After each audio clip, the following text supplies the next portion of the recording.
Иерусалимгә якынлашып, Зәйтүн тау итәгендәге Бәйтфәги һәм Бәйт-Әния авылларына җиткәндә, Гайса ике шәкертен чакырып алды да аларга: "Каршыгыздагы авылга барыгыз.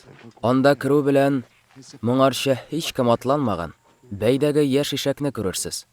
Аны бәйдән ычкындырыгыз да монда алып килегез", диде. Әгәр берәрсе "Ник алай эшлисез" дип сораса, сез: "Ишәк безнең хуҗага кирәк. Ул аны тиздән кире кайтарыр", дип җавап бирегез. Алар китеп тыкрыкта ишек янына бәйләп куелган яшь ишәкне күрделәр дә чишә башладылар. Шул тирәдә басып торган кешеләр алардан: "Нәрсә эшлисез сез? Ни өчен ишәкне бәйдән ычкындырасыз?" дип сорадылар. Әмма Гайса кушканча җавап кайтаргач, аларны тоткарламадылар. Ишәкне Гайса янына китереп, өс киемнәрен хайванның сыртына салдылар һәм Гайса ишәккә менеп атланды. Халыкның күбесе юлга өс киемен җәйде. Башкалар исә кырда үсеп утырган агач ботакларын кисеп түшәде. Алда баручылар да, арттагылар да: "Хошанна! Раббы исеменнән килүче мөбарәктер.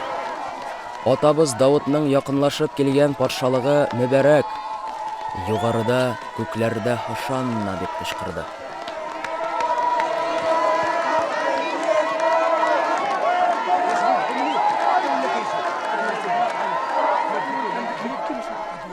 Иерусалимгә керүгә Гайса Аллаһы йортына юнәлде. Һәммә нәрсәне күздән кичергәнче кич җитте һәм Гайса 12 шәкерте белән Бәйт-Әниягә әйләнеп кайтты.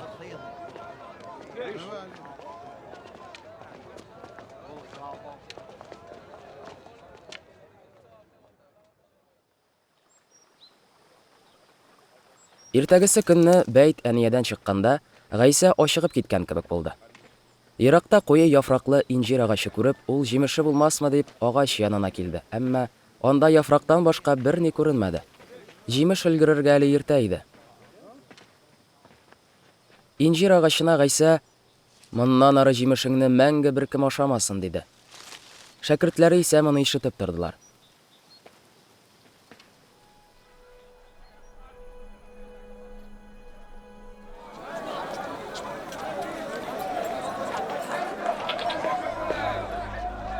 Менә алар Иерусалимгә килеп җиттеләр. Аллаһы йортына керүгә Гайса андагы сатучыларны һәм сатып алучыларны куып чыгара башлады. Акча алмаштыручыларның өстәлләрен һәм күгәрчен сатучыларның утыргычларын аударып ташлады.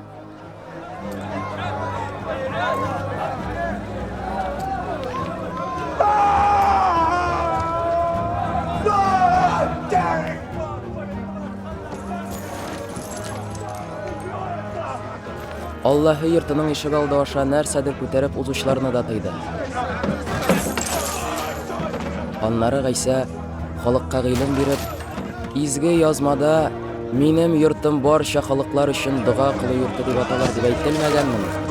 Ә сез аны юлбасарлар оясына әйләндергәнсез", диде.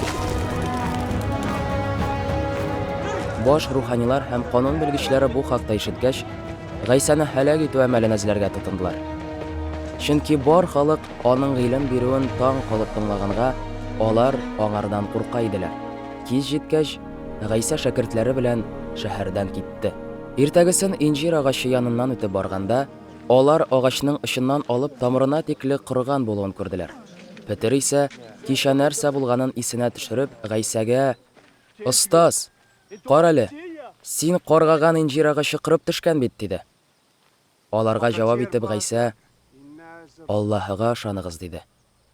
"Хак сүз әйтәм сезгә. Әгәр кем дә булса шушы тауга күтәрел дә диңгезгә ташлан дип әйтсә, һәм күңеленнән һич шикләнмичә әйткән сүзләренең үтәләсенә ышанса, нәкъ шулай булыр да. Шуңа күрә мин сезгә әйтәм, дуга кылып Аллаһыдан нәрсә генә сорасагыз да, аны инде алдым дип ышаныгыз, һәм сез аны алырсыз.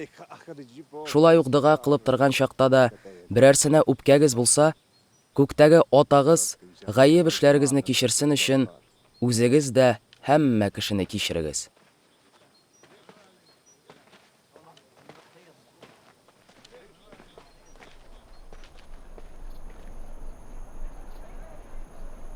Алар янә Иерусалимгә килделәр. Гайса Аллаһы йортының ишек алды буйлап йөргән чакта, янына баш руханилар, канун белгечләре һәм өлкәннәр килделәр. Мондый эшләр башкарырга синең нинди хокукың бар? Буларны эшләргә сиңа кем вәкаләт бирде дип сорадылар. Мин сезгә бер сорау бирәм, диде Гайса. Әгәр сез җавап бирсәгез, мин дә бу гамәлләрне нинди вәкаләт белән эшләвемне әйтермен. Суга чумдыру хокукы Яхьяга күктән бирелгәнме, әллә кешеләрдәнме? Җавап бирегез. Алар үзара, әгәр күктән дип әйтсәк, ул ни өчен сез аңа ышанмадыгыз дип сорар. Кешеләрдән дип әйтергәме әллә дип фикерләштеләр. Бар халык Яхьяны пәйгамбәр дип исәпләгәнгә күрә, алар халыктан куркып, белмибез дип җавап кайтардылар. Алай булгач, мин дә сезгә бу эшләрне нинди вәкаләт белән башкаруымны әйтмим дип җавап бирде Гайса.